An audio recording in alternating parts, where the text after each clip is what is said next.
Los libros de Esdras y Nehemías. En la mayoría de las Biblias modernas, estos libros están separados, pero esa división sucedió mucho después de que el libro fuera escrito.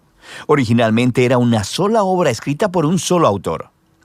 La historia se desarrolla después de que los babilonios destruyeron a Jerusalén y a su templo y se llevaran a una gran parte del pueblo al exilio.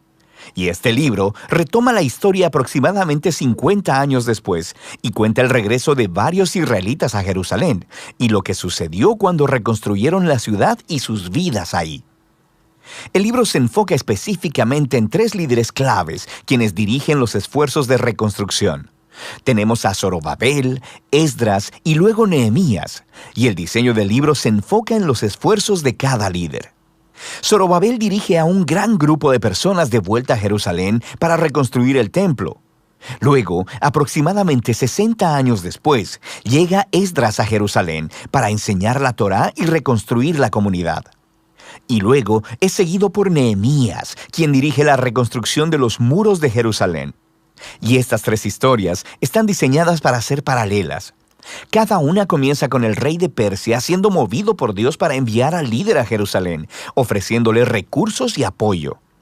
Y luego, cada líder encuentra oposición a sus esfuerzos, la cual cada uno vence, pero de manera que en cada una de las 3 partes se produce un extraño anticlímax.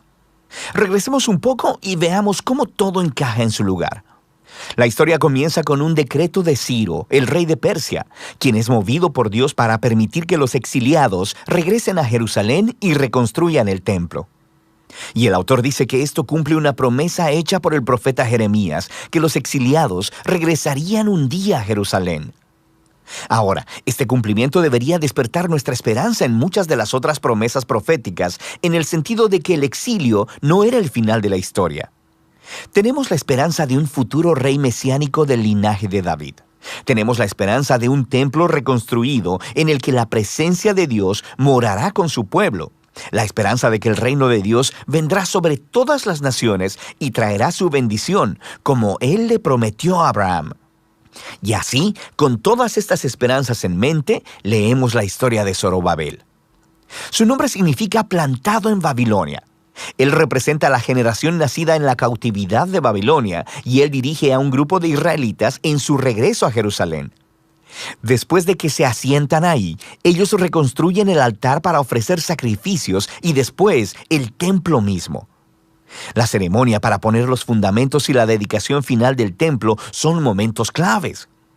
Las historias pasadas del tabernáculo y de la dedicación del templo deberían estar en nuestras mentes.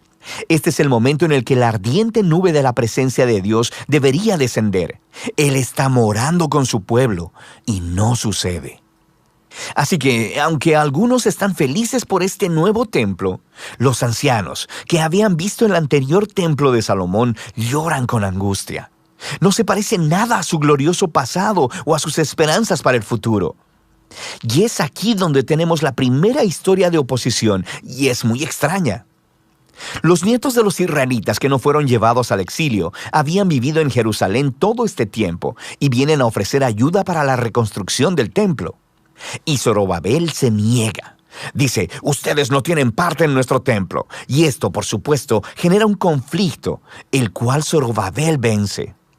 Pero es muy extraño porque los profetas habían visualizado que las tribus de Israel se unirían junto con todas las naciones para participar en la adoración al Dios de Israel cuando el reino finalmente llegara. Así que este es un momento anticlimático, por no decir más. En la siguiente sección nos adelantamos unos 60 años y conocemos a Esdras. Él es un líder entre los israelitas exiliados en Babilonia. Es un erudito en la Torá y un maestro, así que es nombrado por Artajerjes, el rey de Persia, para guiar otro grupo de personas de regreso a Jerusalén. Y Esdras quiere traer una renovación espiritual y social dentro del pueblo. Nuestras esperanzas se elevan y de nuevo llegamos a un momento anticlimático en la historia. Esdras descubre que muchos de los israelitas exiliados que habían regresado se habían casado con personas no exiliadas que permanecieron viviendo en Jerusalén. Algunos no eran israelitas y es casi seguro que otros sí lo eran. Esdras luego apela a los mandamientos de la Torá, en el sentido de que Israel debía ser santo y separado de los antiguos cananeos. Y luego dice que las personas viviendo alrededor de Jerusalén son como los cananeos. Ellos van a corromper a los exiliados. Así que Esdras ofrece una muy conmovedora oración de arrepentimiento. Pero luego, él reúne a todos los líderes y promulga un decreto de divorcio que dice que todos esos matrimonios deben ser anulados y las mujeres y los niños expulsados. Y luego, el decreto solo se cumple parcialmente. Se nos da una lista de algunos de los hombres que se divorciaron de sus mujeres. La historia es muy extraña por varias razones. Primero que nada, Dios nunca ordenó a Esdras que hiciera esto. Fueron los líderes de Jerusalén quienes llevaron a Esdras a hacer el decreto. Segundo, el profeta contemporáneo, Malaquías, sí dijo que el exiliado debía preocuparse por la pureza, pero también dijo que Dios se opone al divorcio. Así que los resultados combinados del decreto encajan con este patrón de una conclusión extraña y anticlimática. Lo que nos lleva a la siguiente sección acerca de Nehemías. Aquí tenemos a un oficial israelita sirviendo en el gobierno persa. Y cuando él escucha sobre el estado arruinado de los muros de Jerusalén, él ora y obtiene permiso del rey persa Artajerjes para ir y reconstruir los muros. El rey incluso le da una escolta armada y muchos recursos. Así que después de llegar a Jerusalén, comienza el proyecto de construcción y también se enfrenta a oposición por parte de las personas que ya habían estado viviendo en Jerusalén. Una vez más, nos enfrentamos a una tensión en la historia.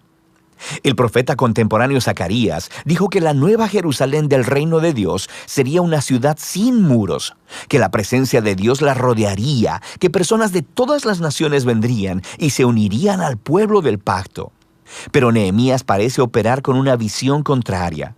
Él les informa a las personas que rodean a Jerusalén que no tienen parte en Jerusalén, y esto, por supuesto, los mueve a hostilidad. Así que, aunque Nehemías cumple su visión para la ciudad con integridad y valor, ellos tienen que construir la ciudad con guardias armados protegiéndolos. Y nos preguntamos, ¿podría todo este conflicto haber sido manejado de otra manera?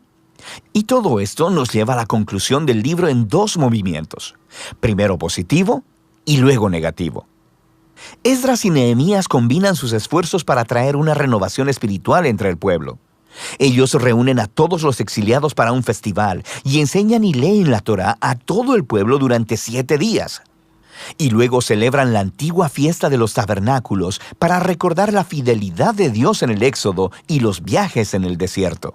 Y confiesan sus pecados y se comprometen a renovar el pacto y a seguir todos los mandamientos de la Torá.